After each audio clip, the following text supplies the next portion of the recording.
Reactor Unit 6 is out of commission again, Sko said as she entered the cluttered, neglected office. I've diverted power to Units 3 and 4. They'll manage for the moment, but we're slowly losing this messy game. Fifth already had to be taken down and stripped for parts. Jike, this can't go on indefinitely. We need a new reactor. Right now, we're backing up one piece of junk with another and repairing them at the expense of a third. Jike rubbed his bald head with his big hand, not bothering to wipe it with a rag. This left dark, oily stains on his swarthy skin. He'd just been fiddling with some hydraulic unit, trying to resuscitate it. New reactors don't grow in flower pots, he said. You know as well as I do that we can't afford to spend that kind of money. Our current income is barely enough to cover supplies and keep our pants on. Sko sighed and sank into the chair, the lining of which was so greasy it was impossible to tell what color it was. Ever since the navigators scouted and opened those 4 new hypernodes in the Sunlata system for transit, we've been going downhill, and I'm afraid it will continue even faster. Every month, the transit keeps going down and down.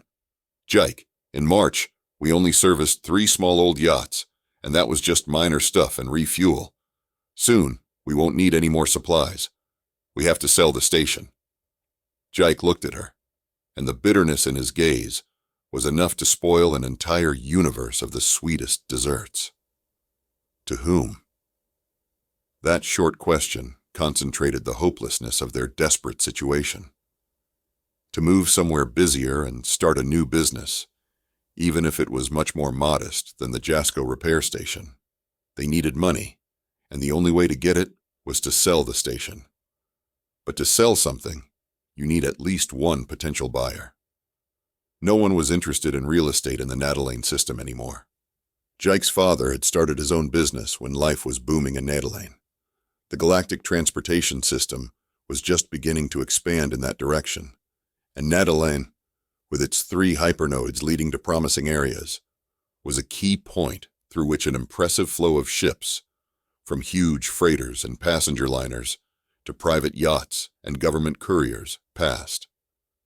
A small, private-owned business, doing minor internal repairs, which didn't even have a separate office, quickly grew into a thriving enterprise with 12 employees, 2 tugs, and full-time maintenance contracts from several respectable transportation companies.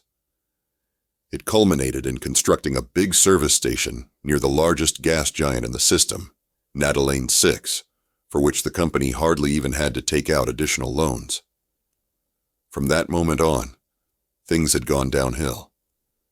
At first, it was not very noticeable, so the decrease in activity could be written off as temporary difficulties. However, the navigators were expanding the transportation network, opening and commissioning more and more hypernodes, and Nadalane was gradually losing its importance. It was to suffer the inevitable fate of ancient cities located at the mouths of great rivers, which died or turned into miserable fishing villages when the riverbeds changed, and once flourishing settlements found themselves in the middle of a stagnant swamp rather than on the banks of a wide transportation artery. Ever since the navigators scouted and opened those 4 new hypernodes in the Sunlata system for transit, we've been going downhill, and I'm afraid it will continue even faster. Every month, the transit keeps going down and down. Jike, in March, we only serviced 3 small old yachts, and that was just minor stuff and refuel. Soon, we won't need any more supplies. We have to sell the station. Jike looked at her, and the bitterness in his gaze was enough to spoil an entire universe of the sweetest desserts. To whom? That short question concentrated the hopelessness of their desperate situation.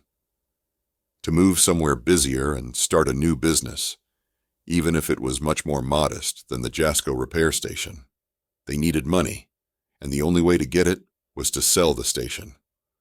But to sell something, you need at least one potential buyer.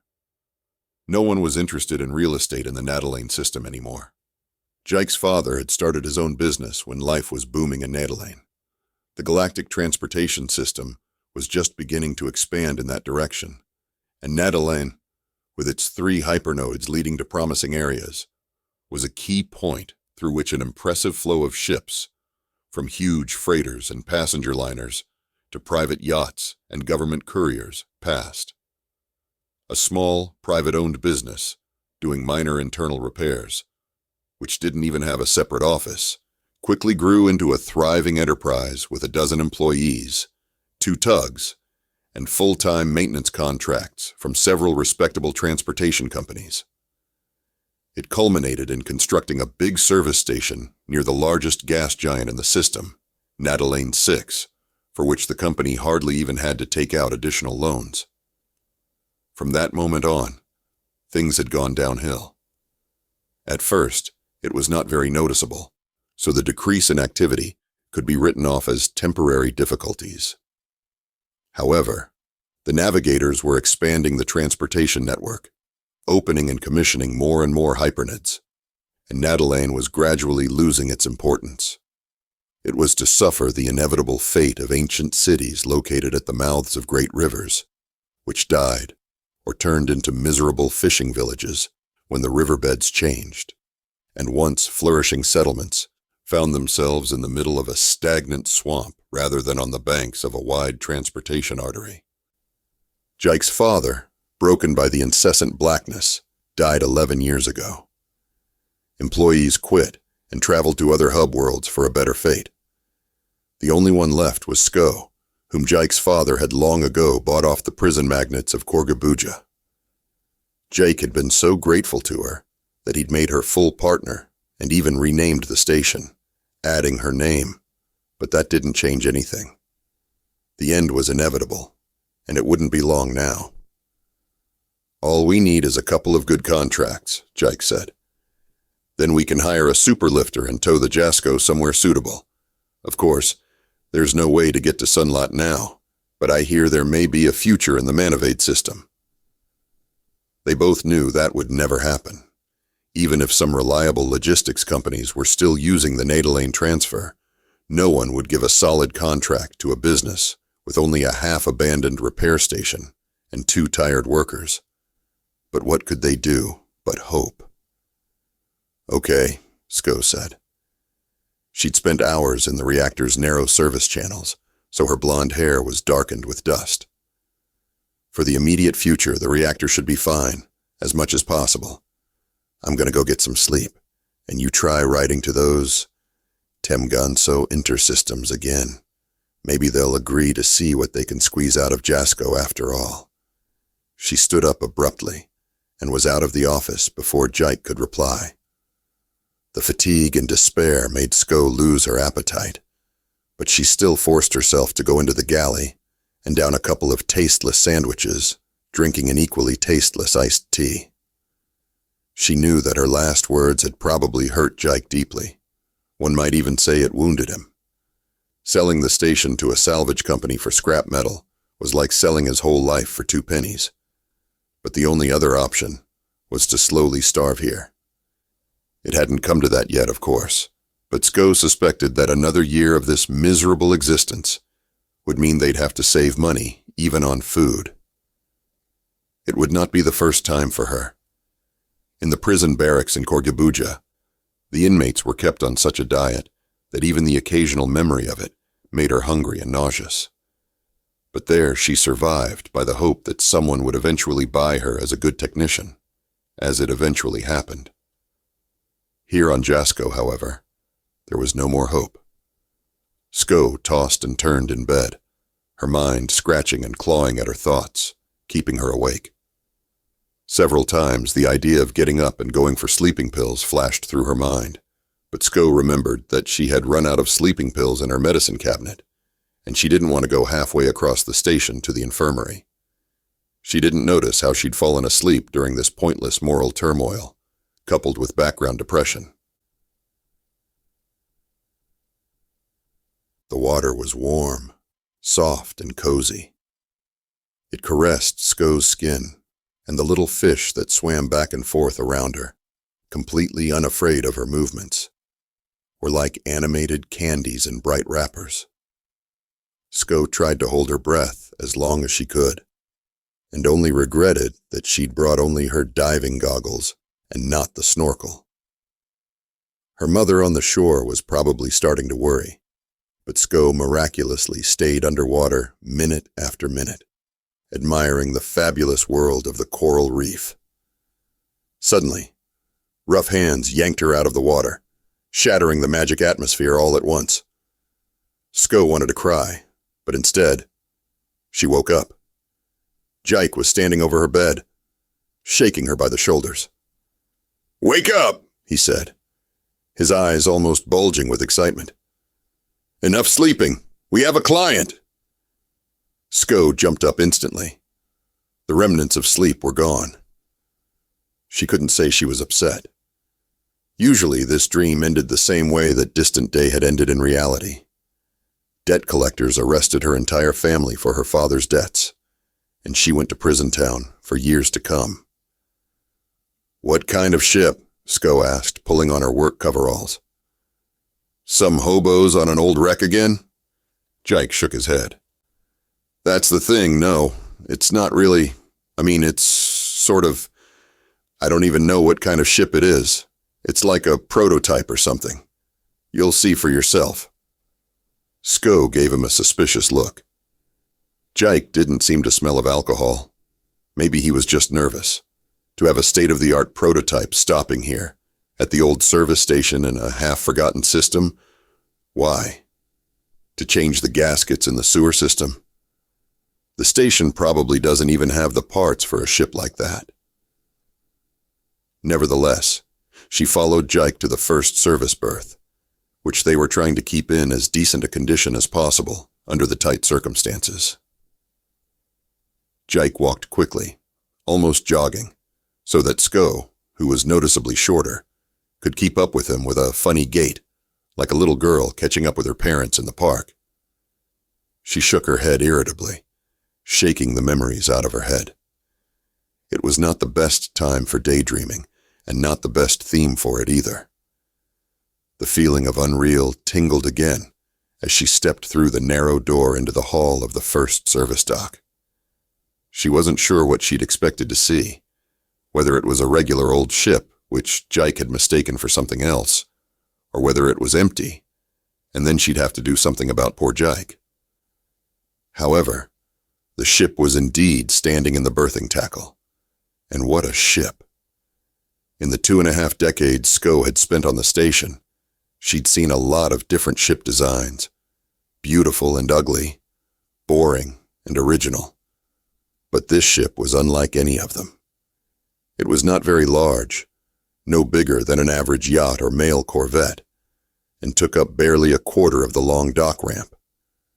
The first thing that caught the eye was the shape, streamlined, elongated, with a thickening aft.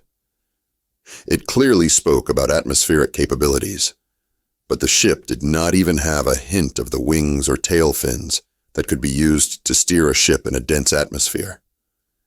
If they retracted into the hull, their slots were camouflaged so well that even Sko's professional keen eye didn't notice anything.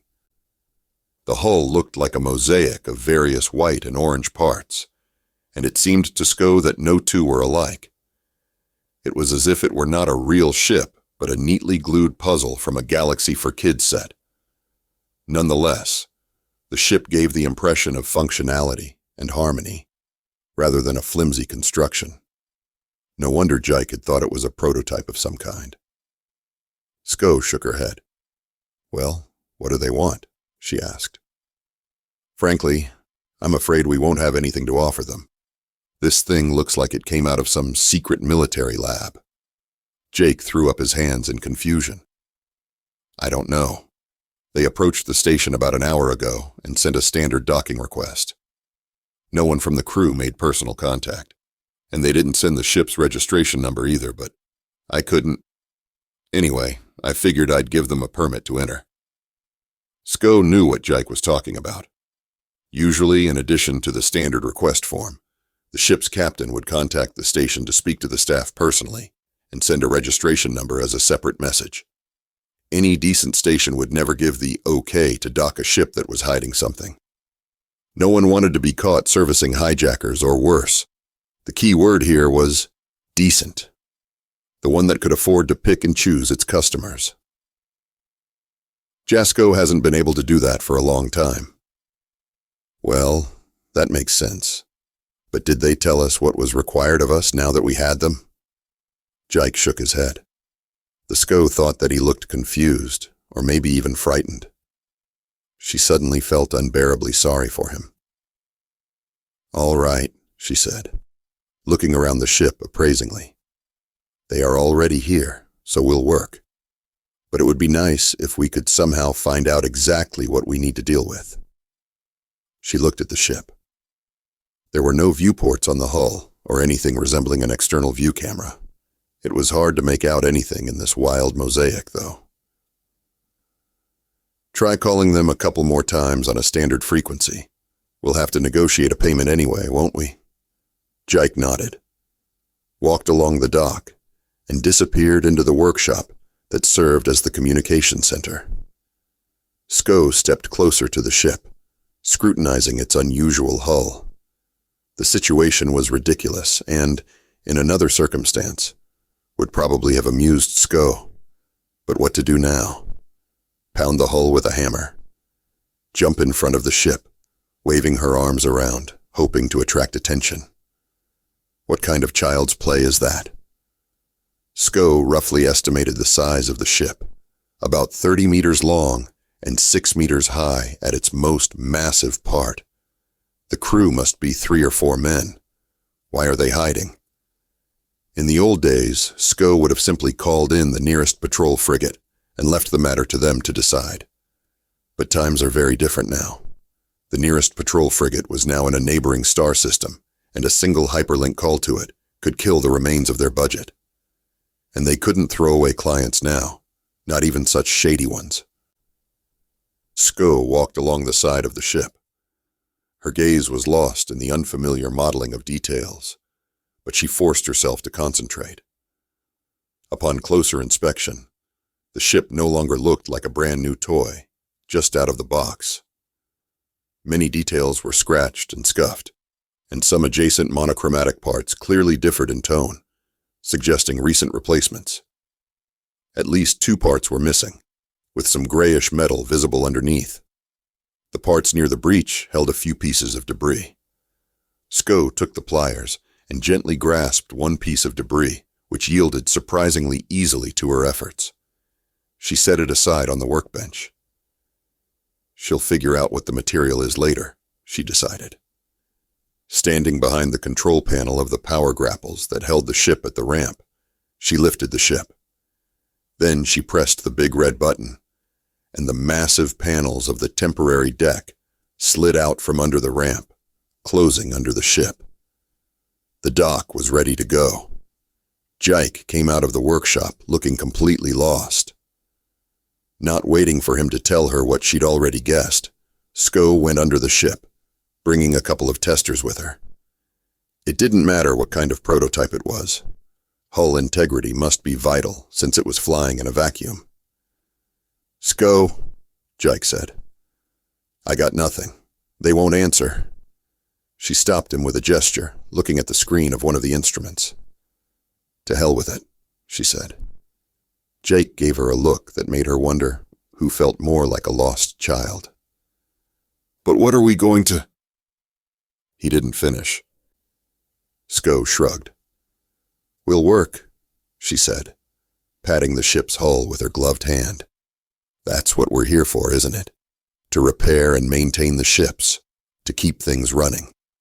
She smiled at Jike, and at that moment, several plates in the bottom of the ship slid apart, revealing a greenish-lit passageway into the interior.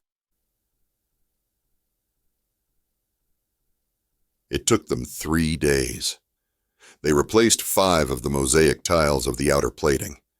In addition to the ones SCO had discovered missing at the beginning, 3 more were badly cracked.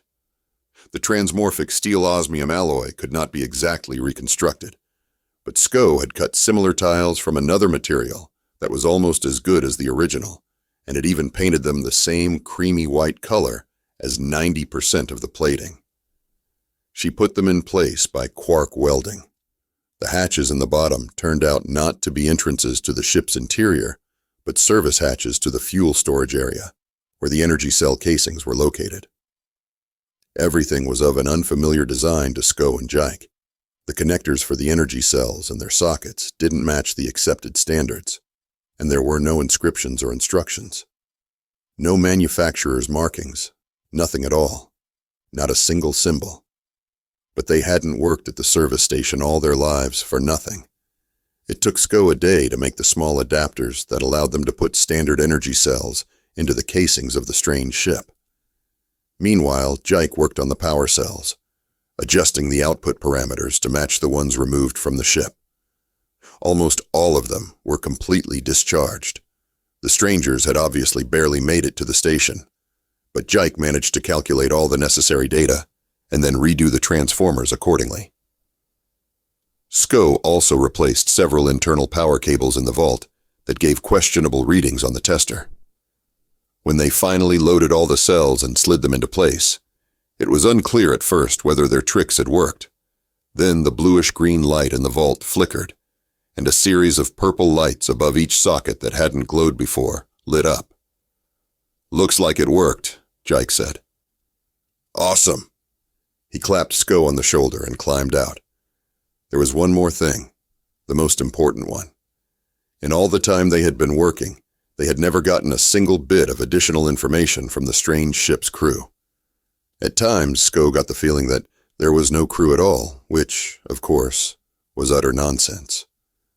Artificial minds capable of controlling the ship certainly existed, but to house and power them, a structure the size of a big battleship or even a station was required. In a way, it was nice to work without the involvement of crew or owner. No one was interfering with stupid advice or getting in the way. But what about payment? Sko took a few stereo shots of the vault just as a memento for herself, and climbed out of the ship as well. Jake stood, inspecting the ship with a meticulous eye. "Well, we did a good job," he said in a satisfied tone. "We did everything we could do. Since these guys have been silent, you can't ask much more from us." Sko nodded, though she had other things on her mind. "I'm not releasing the grapples until they pay up," she said. "We don't work here for the sheer fun of it. We have our own problems." Jike looked at her with a smile. "Don't worry about it," he said. "I think it'll be all right. I don't know why they haven't made themselves known, but something tells me they're decent guys. You'll see.